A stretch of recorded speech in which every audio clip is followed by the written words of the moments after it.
आप सभी का एनडीटीवी राजस्थान आप देख रहे हैं मेरे साथ। मेरा नाम है आदित्य झा और पहली खबर की ओर चलेंगे। झुंझुनू से आ रही है बड़ी खबर, यहां पर पंचायत चुनाव को लेकर बड़ी खबर जान लीजिए।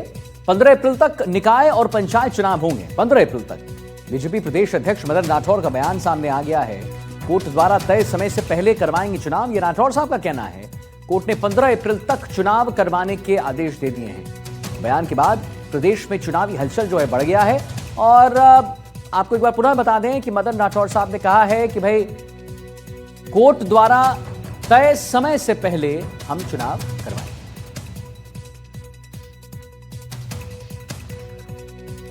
वाला प्रतिबंध निर्देश हमको न्यायालय से मिले हैं, उसके सीमा के पहले उसके अंतर्गत हम सब चुनाव करवाएं। वो जनता की मांग है कि वो संतान वाला प्रतिबंध हटना चाहिए।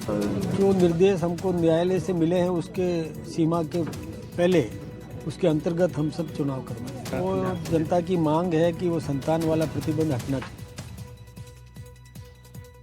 शशि मोहन जी हमारे साथ इसी खबर पर और जानकारी देने के लिए फोन पे जुड़ रहे हैं। शशि जी, बयान के बाद प्रदेश में पंचायत चुनाव को लेकर एक बड़ी खबर हम बता रहे हैं और 15 अप्रैल तक निकाय चुनाव हो जाएंगे, ऐसा मदन राठौर साहब का कहना है। जमीनी स्तर पर क्या दिख रहा है?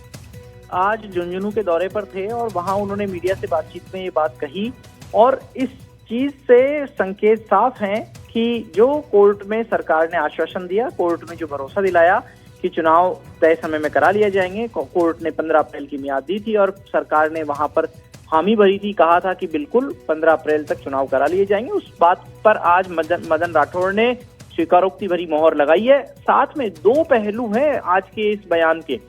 एक बयान में वो कह रहे हैं कि 15 अप्रैल तक चुनाव करा लिए जाएंगे कोर्ट की तरफ से जो मियाद तय है, और साथ ही वो ये भी कह रहे हैं कि जो 2 बच्चों की सीमा है, यानी पंचायती राज और स्थानीय निकाय चुनाव में प्रदेश में अगर किसी भी जनप्रतिनिधि को चुनाव लड़ने की इच्छा है तो उसके केवल 2 संतान होनी चाहिए। और उस जो अपर कैप लिमिट है उसमें भी राहत देने की मांग पिछले समय में अलग अलग जगह से आई है। उसको लेकर भी मदन राठौर ने बड़े संकेत दिए कि सरकार ऐसी मंशा रखती है कि ये राहत दी जाए। और विधानसभा का बजट सत्र चल रहा है, ऐसे में बड़ी संभावना है कि या तो अध्यादेश ला करके या फिर चालू सत्र में ही कोई बिल ला करके सरकार इसमें राहत दे सकती है। आपको ध्यान होगा, पूर्व मुख्यमंत्री भैरव सिंह शेखावत जब थे तो प्रदेश में जनसंख्या नियंत्रण की स्थिति को बढ़ावा देने के लिए तब मांग उठती थी देश में कि भारत को आबादी पर नियंत्रण करना चाहिए और उसके लिए इस तरह की पाबंदियां लगाई गई थी। सरकारी कर्मचारियों पर पाबंदी थी, 2 से अधिक संतान होने में उनके प्रमोशन और इंक्रीमेंट को लेकर के बाधा आती थी। जी ठीक है, बहुत बहुत धन्यवाद आपका महत्वपूर्ण जानकारी देने के लिए। और अब आइए आप आगे बढ़ें। झुंझुनू से एक बड़ी खबर जान लीजिए। शिक्षा मंत्री मदन दिलावर का डोटासरा पर निशाना है। जो भ्रष्टाचार करेगा वो जेल जाएगा, ये दिलावर साहब कह रहे हैं। 2000 करोड़ का मिड डे मील घोटाला हुआ है, जांच में बड़े बड़े मगरमच्छ जाल में फंसेंगे, ये दिलावर साहब कह रहे हैं। पूर्व मंत्री कांग्रेस सरकार को बताएगा गूंगी और बहरी। तो दिलावर साहब ने पूर्ववर्ती कांग्रेस सरकार को गूंगी और बहरी बताया। क्योंकि मैं ऐसा कोई काम नहीं करता हूं कि मुझे जेल में जाना पड़े। जेल में जाऊंगा तो कभी मैं सुपरविजन करने के लिए जाऊंगा, ऐसे नहीं जाऊंगा। क्योंकि मैंने पेपर आउट कराने में पैसे नहीं खाए, ट्रांसफरों में पैसे नहीं खाए।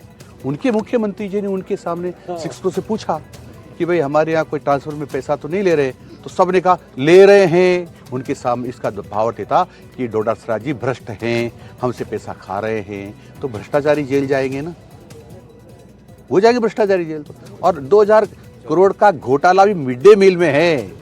डोटासरा जी चिंता न करें, अब ये जांच कहां तक पहुंचेगी, ये सारे आप जैसे मगरमच्छों को पकड़ के जाल में बंद करके, अरे चिंता मत करो, जेल में कौन जाता है वो बता देंगे।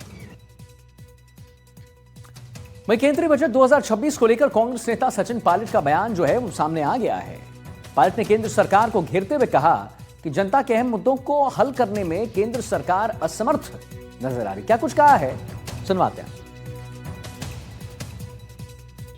देखिए, सरकार को बहुत लंबा समय हो गया है और जो मेन इश्यूज पब्लिक के हैं उसको टैकल करने में सरकार अभी तक असमर्थ रही है।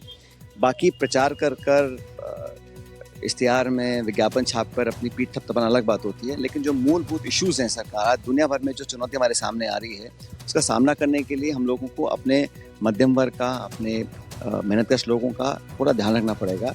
और मैं ऐसा मानता हूँ जो सबसे प्रेसिंग प्रॉब्लम हमारी है, जो इकोनॉमिक सर्वे में निकल के सामने आया है, वो अनएम्प्लॉयमेंट की है।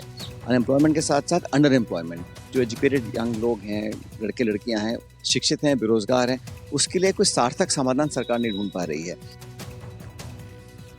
राजस्थान विधानसभा अध्यक्ष वासुदेव देवनानी ने आगामी केंद्र सरकार और राज्य सरकार के बजट को लेकर